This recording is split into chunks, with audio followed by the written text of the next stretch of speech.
welcome to week 3 of the 18 card challenge, Legacy Game Edition, where we are looking at the submissions, like 10 or 12 at a time, just a selection of what we received. I think we got 60 total. Next week, we're going to dive into finalists, and it's not going to be all of them like usual, because we've got a good 4 more weeks left of the judging process. So here we go. Here's the last bit of initial submissions, and then next week we're going to look at some finalists.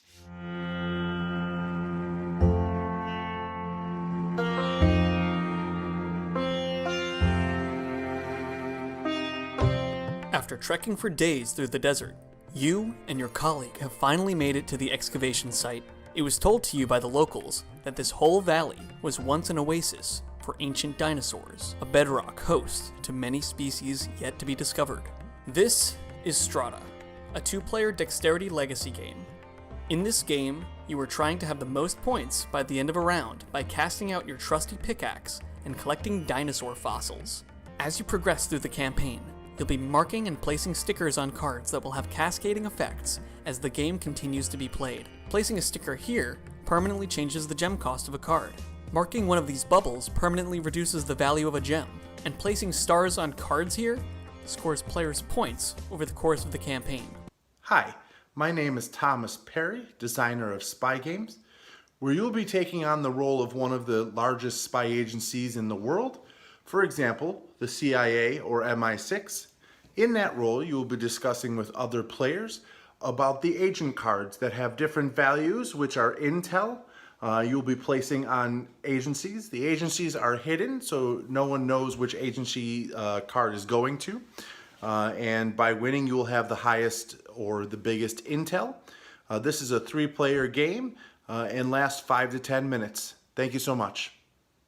After dealing out the cards, I'll draw 2 cards of my own personal pile. Let's have a look at them.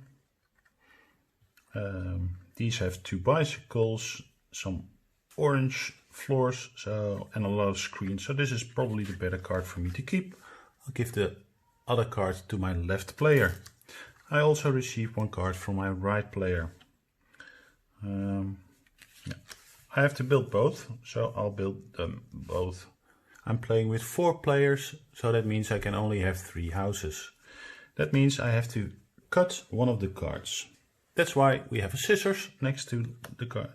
And I'll cut the card accordingly to the dotted line.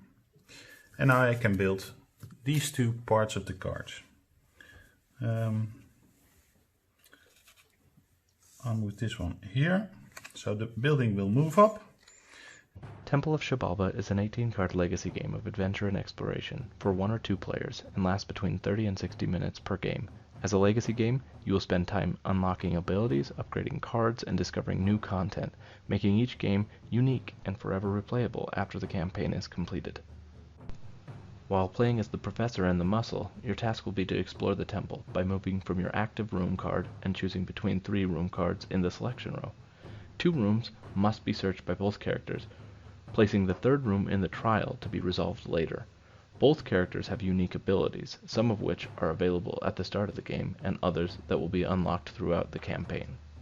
If players can complete objectives on different room cards or from the trial objective card and gain 8 progress before they succumb to their wounds or the deck runs out, they win. However, beware, the temple does not let go of a potential sacrifice so easily, and winning a game unlocks new perils and challenges to be dealt with. The Offering is a 2-player competitive legacy card game with 18 cards, where players compete to satisfy the demands of the animal deities that they serve: the moth, the ram, the asp, and the crow. And each of these deities demands 1 type of offering: burnt offering, bled offering, buried offering, and broken offerings. Each turn, a player must make 1 offering, and they may place it in any of the 4 cardinal positions in the play area. The next player also makes an offering and positions it in any of the 4 spaces. When a player plays an offering card, there are 2 conditions that will allow that player to draw a new card. Each game of the Offering only takes about 5 to 10 minutes to play and requires you to think thoughtfully about which cards you want to play to the altar, and in which orientation. On each turn, the top card is dealt from the deck, and any text in the Disciple section of the card is actioned, especially text prefaced by the word now. Then the Elder's ability is checked to see if it triggers. Once all cards have been dealt, the Elder's win condition is checked, and if it has not been met, it is the player's turn. They choose what actions to use with the cards in their tableau, and then who they will fight. When they defeat a Disciple, then add the reward to the victory pile. At the end of the turn, they discard all the reward cards from their tableau, and then add their victory pile to their tableau, ready for the next turn. Then play passes to the other player. At the end of each game of the campaign, you will modify some of the cards in the deck. Disciples might get stronger, rewards might get bigger. The changes you make will be different if you won on the first try, second try, or lost both attempts. Now here's where the legacy component of the game comes into play.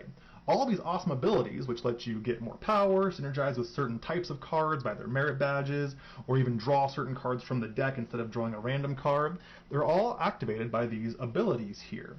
But abilities only work if they've been upgraded, if they've been checked on this little checkbox here.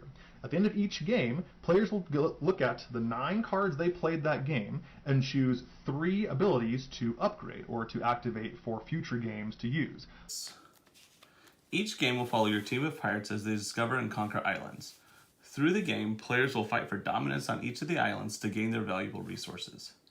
In a 4-player game, each player will be dealt 4 double-sided cards. You will choose one of these to become an island. The other 3 will be your ships. After each player does that, you will end up with 4 islands you are trying to conquer. Players will place their ships on each of the islands, and through mechanics of the game between islands. Each island has 2 triggers. You will have a conquest trigger and a conquer trigger. The conquest is what we'll need to make the island activate. So this needs 7 bravery. Once ships that have a total of 7 bravery touch this island, it will trigger, and then we will look at the conquer value. The player with the highest agility will compare the cards, and whichever team or player has the most agility will get the reward for this island. And at the end of each game, we're going to introduce new mechanisms. One of the mechanisms will be trade routes, where you can actually put your ship between islands. The other is going to be the more of a combat system where you can bump someone out and they have to go away. When you do that, your ship will take damage. The fight round are divided in 2 turns. Firstly, in the ability turn, each folk may use one of their abilities in any order they want, if they have the needed SP shown here. In the attack turn, each folk will attack once, as well as the monster. Once that you've beaten the monster, you can finally read its reward. Monster reward will always be about leveling up. So I'll go to level 6 and color with green. That's pretty much it. Thanks for watching and good fun. The life player wants to seat workers next to potential friends, whilst the work player wants to do the opposite of that. So the life player is wanting to find workers who have similar interests and seat them next to each other, like up here, where these 2 players are both both these workers are into crochet and they're sat next to each other. That's pretty good. The work player is meanwhile quite happy that this guy who's into bell ringing and the colour purple is not next to any friends at the moment.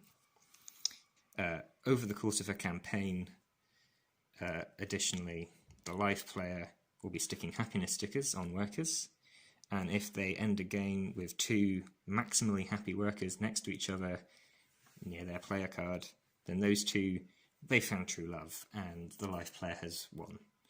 Meanwhile, the work player, for their victories, gets to distribute misery stickers, and if a card has 3 misery stickers on it, then they're dead, they've died.